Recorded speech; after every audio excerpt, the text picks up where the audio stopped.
Relax, the press box is closed, but the mic is just getting warmed up. Welcome to the Hockey Writers Inc.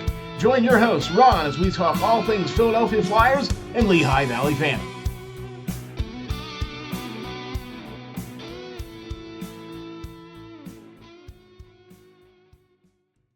Relax, the press. Ladies and gentlemen, welcome to the next episode of the Hockey Writers Inc. with your host, Ron Mont, and featuring special guest, Russ Cohen. Hey, Russ, how you doing, sir? Good, Ron. How are you? Oh man, I gotta tell you, I'm a little heavy-hearted, Mm-hmm. a little heavy-hearted, but also got a smile on my face a little bit too because we got to see some preseason hockey, Mm-hmm. right, for the Flyers, and so we're going to talk a little bit about that, and we're going to talk Well, about seeing that, we didn't really see it. I mean, it right, was right, like, right, right. Yeah, yeah, yeah, yeah, yeah, yeah.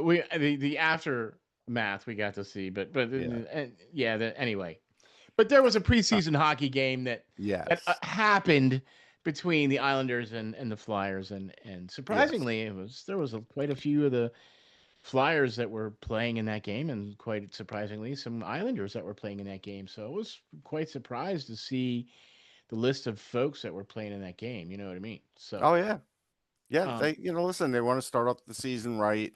Let those guys play. Then they'll play more young guys. The next few, they'll send more back. I mean, it's a process. exactly. And speaking of process, we're talking about episode number 204, the Philadelphia Flyers 2025 training camp. A preview here with Russ Cohen, and we got a lot of stuff to get to and a short time to get there. So we're going to dive right on into the deep end. First of all, big props and thanks to Lowercase Blues for the opening music. You got to go check them out, lowercaseblues.net. They got some great swag. They got some dates there for some of their events. They got a new album out and they got some videos there. You got to check them guys out, lowercaseblues.net. Be sure to check them out if you're on the East Coast. They're a great band to go check out and see. So I highly advise that. I mean, there's some great music. So thanks to Jake and the boys. Appreciate it. All right. So let's talk about why we're a little heavy hearted, why I'm a little heavy hearted. Let's get that out of the way first. And we're talking about the passing of Bernie Perrant here. And I did get to watch your show, the Locked On Flyers show, where you guys did a great recap of Bernie. And can you share any fond memories that you have of Mr. Perrant with us, Russ? Just a snippet of something maybe you can share. Yeah, sure. I mean, fond memory was definitely I covered that alumni game and I was in both locker rooms and uh, Ron Duguay in the Rangers locker room told me that, hey, listen, I really like Bernie, even though they were staunch Yeah. adversaries during the day. Rangers and Flyers back in those days hated each other. They couldn't be on the same plane, but Bernie was widely respected, and Ron shot one that Bernie could make a save on, and he he was happy about the whole thing. He did not want to score, and Okay. he wanted Bernie to be able to do that in front of the crowd. And he had just I think he had hip replacement at the time, so Yeah. Bernie Yeah. Yeah. still got out there, and so it was a nice moment. Now, do I have fond memories of Bernie as a kid? No, I grew up a Ranger fan. He used to beat them more than the Rangers beat him. So, um, That's why I'm asking you this because I know how hard this is for you. yeah, no, I mean, I chatted with Bernie about it. He was a great guy though, and and the thing is, he was an honest, down to earth guy that could relate to fans, and I appreciated that about him. That's awesome, man. That's a great story because you know Remember, as a f- Flyers fans used to whistle at Ron Duguay, like because of the long hair, and they used to try and get on him, and okay, Duguay you're did not right. care, and You're he did not absolutely care. right. Yeah. You're absolutely right. Now this was before I started watching the Flyers, but I'm gonna say this: Bernie Perrant is one of the main reasons I am a Flyers, why I watch the Flyers, why I cover the Flyers, why I have been involved with the Flyers is ever Bernie Perrant is one of the main reasons why. And I had a great opportunity to meet him. We were at a game. and we were sitting in the club box seats, and he was sitting there at the end of the bar. Of course. Yep. him and Michael Barkan, Oh yeah. right? Both of them were just sitting there at the end of the bar, and I okay, Russ, you know me a little bit. You know that I don't pull any punches, and I walked right up to him and Yeah. Sure. put my hand out. Excuse me, put my hand down and said, "Hi, my name is Ron Mont, and I'm a huge fan of yours." And he said, "Well, hey, Ron, sit down."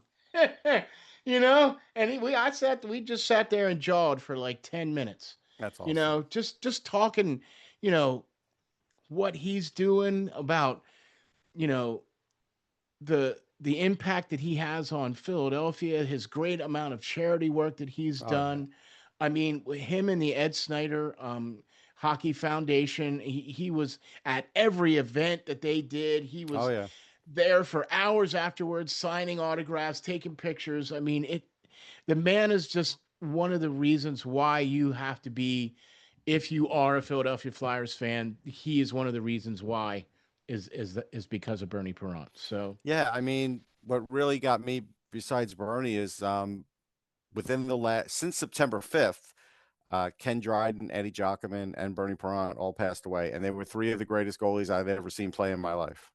okay, so there you have it, It folks. really I hit mean, me. Yeah. yeah, yeah, and that's one of the reasons why I kind of wanted to bring it up a little bit too, especially after what you guys did on your show. What a great tribute. That Well, was thank you. awesome what you guys did. So thank you very much for that. By the way, Locked On Flyers, got to go check them guys out.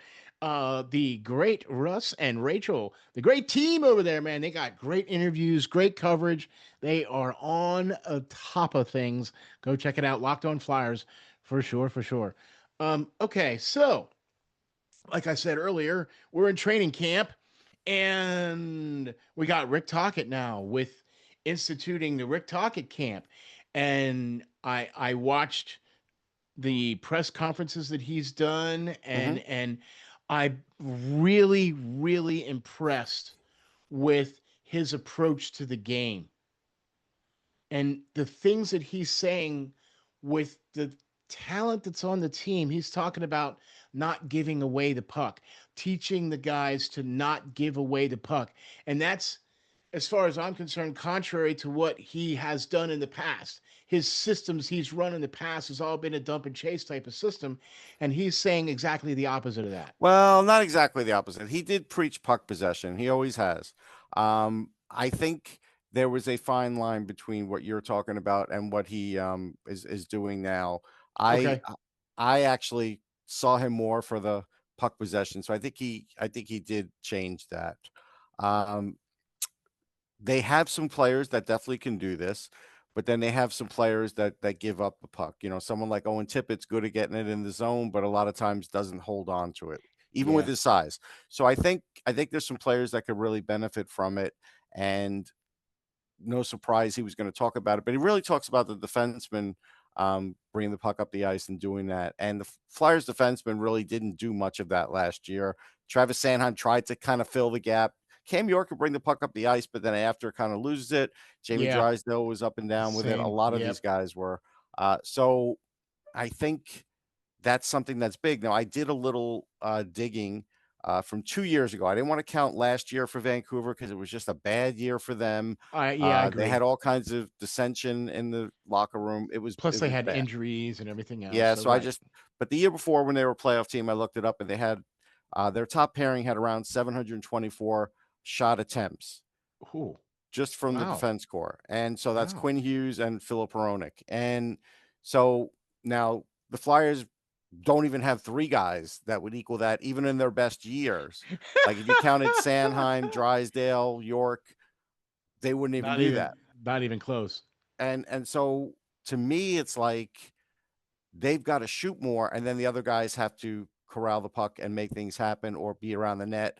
And so like that's something where that's a change of philosophy and may eventually mean more changes in personnel because some of these guys may not exactly be the right thing for that. So, So that's going to snowball right into the next question I'm going to have for you. With the draft that Danny Briere has done, with the additions that he's added to the team, do they have a team right now? I mean, look, I go back to the old day when Mike Ditka came in and was there for the Chicago Bears, and he said, "Look, we're going to go to the Super Bowl in 3 years, and in those 3 years, about 40% of you ain't going to be here, right?" And we thought that we saw a lot of the weeding out the last couple years in Philadelphia from the old regime to now where we are right now, right? We're getting now what we have cap space, and we have not such horrible contracts anymore now, and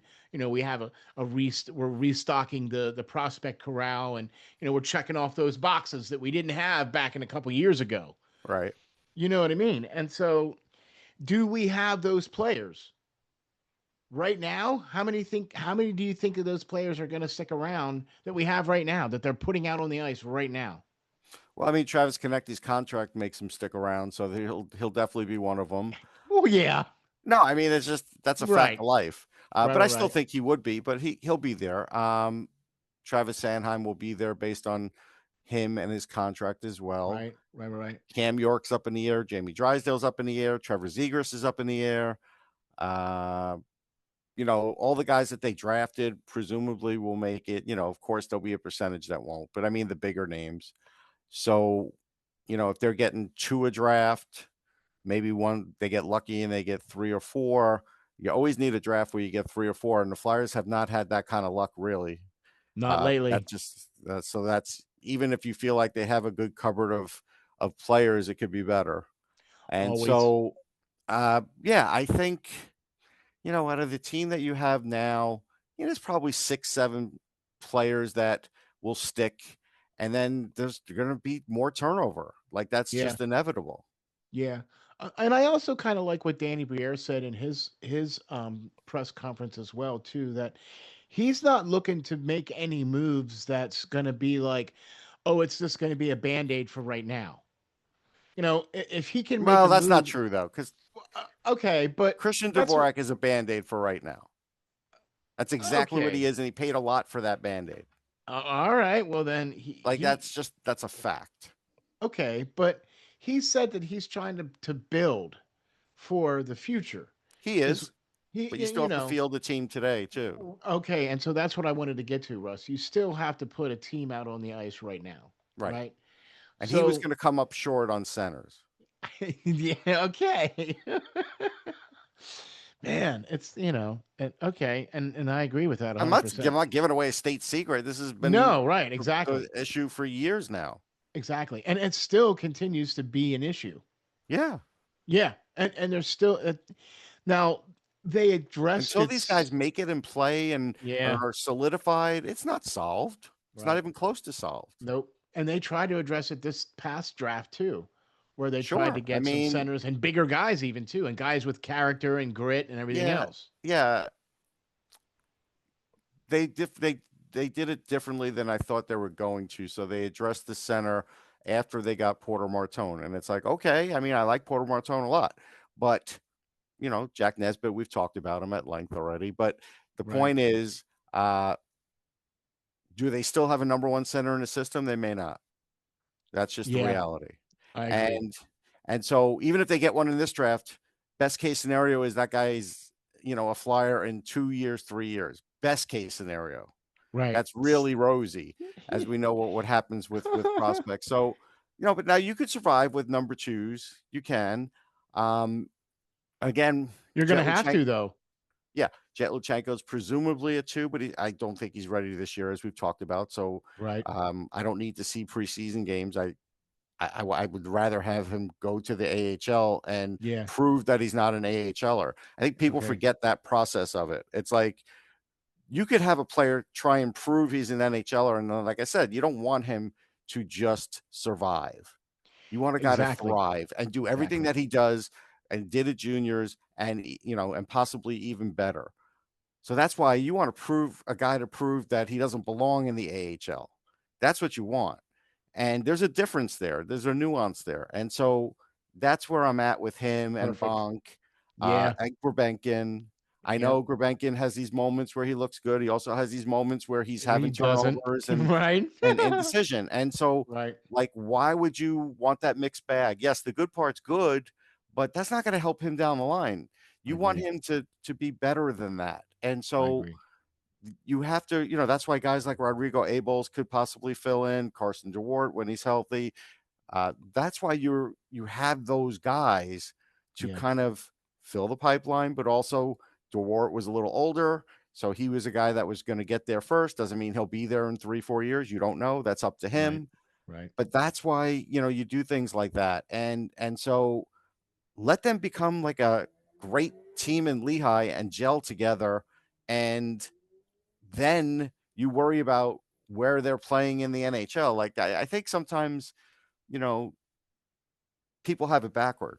But I will say that, like with Nesbitt, as an example, right? Sure, he got an assist, and some people really like the way he looked. That's great.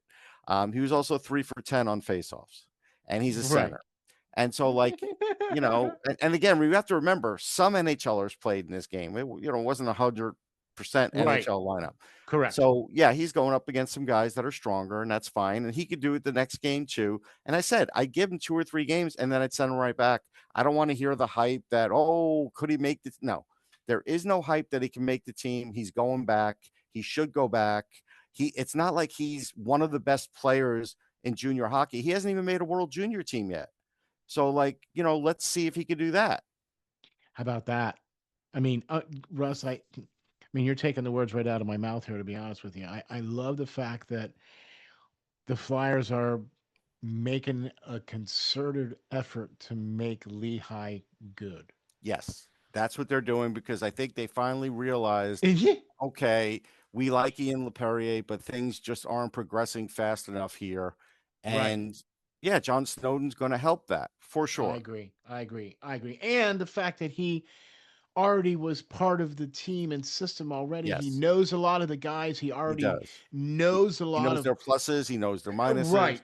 Exactly. He knows where these guys are that have already been through the system, and now he's going to get a group of new guys coming in, and I'm super excited about that as well too, Russ. I want to see Lehigh be a good team, and I'm not trying to say, oh, I want to see them line the center with Calder Cups, which yeah, that's not a horrible thing. You It's know what I not. I mean, mean? go look at some of the better players in the That's NHL. right. A lot of them have played deep into the Calder Cup playoffs or won a Memorial Cup or something. Something. Guys win championships. Like that helps make you a better player, whether it's a World Junior Championship or Exactly. something. Yeah, Exactly. When you get that hardware, it it helps. doesn't matter where you get it from. It Right. helps. It helps. Okay? I mean, all you have to do is look at Schaefer. I mean, this kid won, a gold medal for his team, and all he's done is win where he's been at. And I gotta tell you, man, he looked really good. Yeah. Yeah. He's a good Whew. player. I don't know if he's a superstar, but he's a really good player. No question. Yeah. I mean, I was impressed with what I got to see of his tape on the Hmm. game, right? And Yeah. he Yeah. Yeah. played 24 minutes. Yeah. So, all right, all right. And what I was really impressed with was Michkov.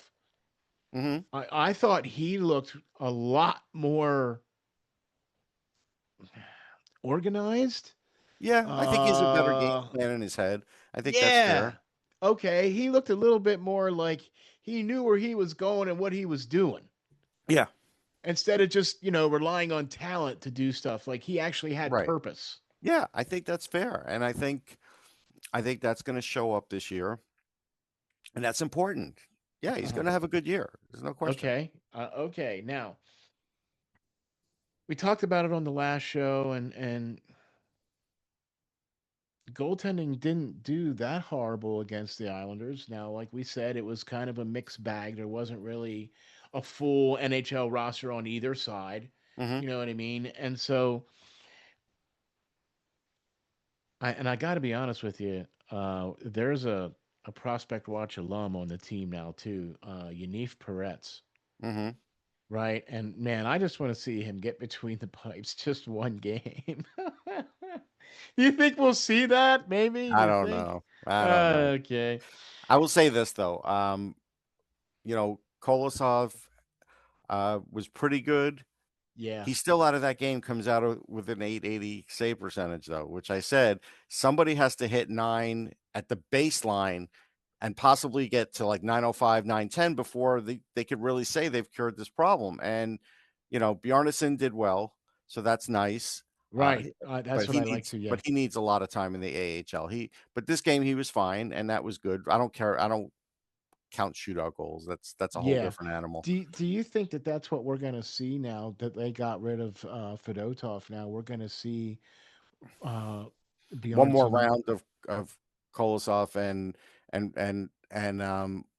Bjarnason, maybe in one more game, and then maybe Vildar gets in next game, and one of those guys in this one of those guys in the next one. Then they probably go back to Phantoms camp. Yeah. Yeah. Okay. And then after that, then what I'm thinking is we're going to probably see Arison and Vladar start as the 1-2. Yeah, probably that first home game. Okay. And then for the Phantoms, we're going to, are we going to be able to see Bjornsson? Is he going to be able to play? Is he eligible to Yeah. play? Yeah, no, he's there, and I don't think they should overwork him, but yeah, he'll be there. Uh, And Kolosov as well. I mean, yeah, like, Kolosov is going to be the main guy. yeah, Like that's that's he's okay. and that's fine. He's older. Let him be the main guy. Let him prove he could do it, because he hasn't been able to do that yet. And yeah, and then you have Bjarnason as the backup, which is good. Okay. Yeah. Okay. All right. I just wanted to kind of see what, where I was, if I was thinking where we were headed, and that was kind of what we were Hmm. thinking. I just wanted Hmm. to make sure. Okay. Yes.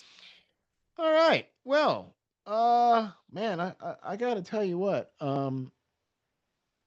Has anybody really? I mean, I know it's really early in camp, Hmm. but has anything really stood out to you? Anybody stood out to you so far? I, I look. This could be a catch-22 situation, but Emil Andre certainly is doing things he needs to do. Apparently, he scored a nice shootout goal. I didn't get to see that. But he is a guy that could potentially help the power play. The problem is he's smaller. And Yep. if they're looking for bigger defensemen, then it's going to come down to him or Jamie. And because Jamie's, the guy they're hoping that really can get over the hump and do better, that, he's most likely going to get sent down. But he's playing with a purpose, and I really do like that and appreciate it. I think Rodrigo Abols may have helped himself Yes. last night Yes. because he is a guy that can potentially walk in and play the 4C. And again, if Carson DeWart starts in the AHL, there is nothing wrong with that. Like, he played a little AHL last year. Right. He can play Right. a So lot more before you have to worry about whether he's an NHLer, but Abols could at least fill a role there. And that's uh, good because that's he's something that will probably make Rick Tocchet happy. And then it helps out the center situation too.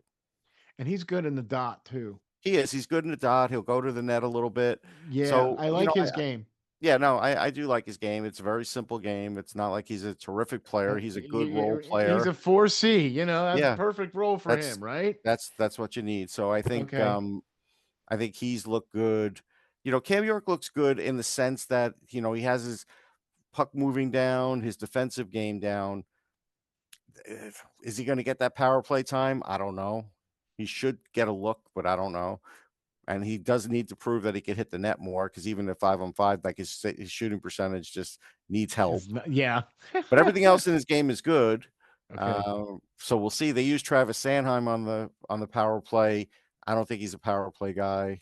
No. Uh, No, no, no, and no. and I think, the funny thing is like everybody's like, well, it's power play two, and it's like, yeah, power play two plays for like 25 seconds. Or It's like, more. not really. Most of the time, it's like 21 seconds.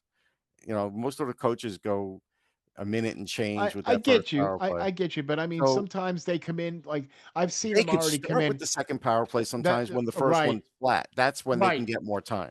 Right. So that's what I was getting ready to And they say. were 0 If for it, 4 on the power play, Ron. I know I'm not telling you anything you don't know, but what I'm saying is, uh, I am tired of hearing about puck movement and this looks better and that looks better, because looks don't mean anything when it comes down to the they end don't result. show up on the score sheets, No.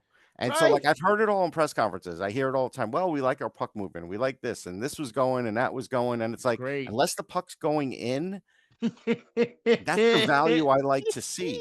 Okay.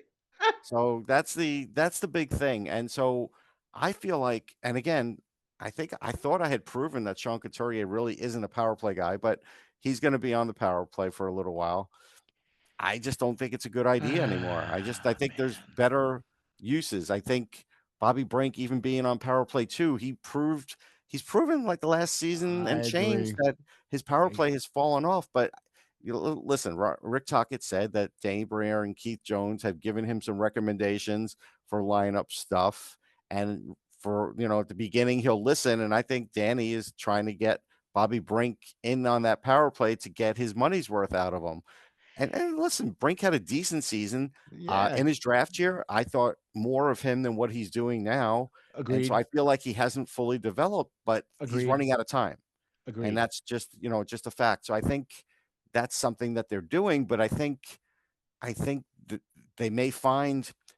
Here's where I'm really driving at. Okay, Oh yeah. um, they Please don't. don't beat around the bush, Russ. No, no, no. They don't have a lot of different players other than Trevor Zegras who are going to impact the power play.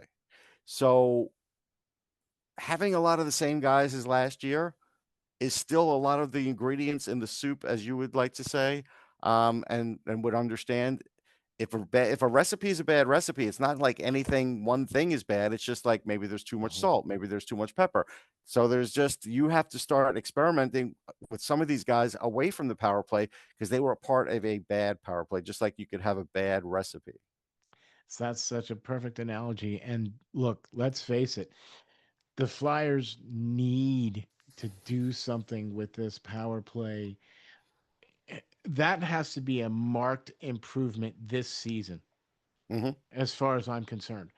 Because if you even want to try to sniff at the fact that you want to say, oh, playoffs, and I'll use the old, Jim Mara playoffs, Yeah, right? yeah, But you can't even say that if your power play is down the toilet. Okay, you got to be at least in the 20 somethings, the lower to mid 20 somethings, right, as far as power play is concerned.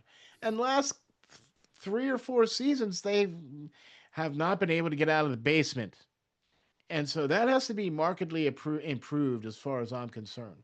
And I hope that they take your advice, Russ, and use that approach and try a different recipe. Pull a new card off the out of the book and go, "Hey, let's try this is these what preseason's guys." for. Like, let's Right. mix it up a bit. Oh my gosh, just try it. What do you got to lose? What do you got to You're going to be having these guys doing pretty much run and gun for the first 10 or so games of the season anyway, just to see what they got. Look, this is the last time there's going to be 7 games in preseason. Take advantage of the fact that you're going to have 7 games because next year that's not the case, Yeah, right? yeah, They're That's not, no more preseason. yeah. It's Seven. 84 games next year. Yeah, how you doing? Right? So there you Yeah, go. So take advantage of it while you can and use that time to get a look at these guys and use these guys in every single situation and use them and do it because you got to see what these guys are now more than ever and you need to see what they are now so that you have time to make some yeah. I differences. mean, other than Michkov, Konechny, and Zegras, I want to mess around with the power play as much as possible. Those guys definitely are the backbone of power play one, but the rest, let me see. Throw everything at the wall and see what sticks. Yep. Yeah. That's a great idea, and I really like that idea too. Is just throw something at the wall and see what sticks. Okay, so Nobody's gonna yell if things if you have the wrong guys in your opinion on at a preseason game, your anger is gonna die down. But if they keep going over in games, the anger is gonna build. and you all really are on borrowed time as far as the fan base is concerned. Okay, Yeah, I think there's because been a lot of grace from the fans as far as for this yeah, rebuilding period. And yes, yeah, they do want to start seeing some improvements in some big areas, no question. Goaltending's one of them, power play's another.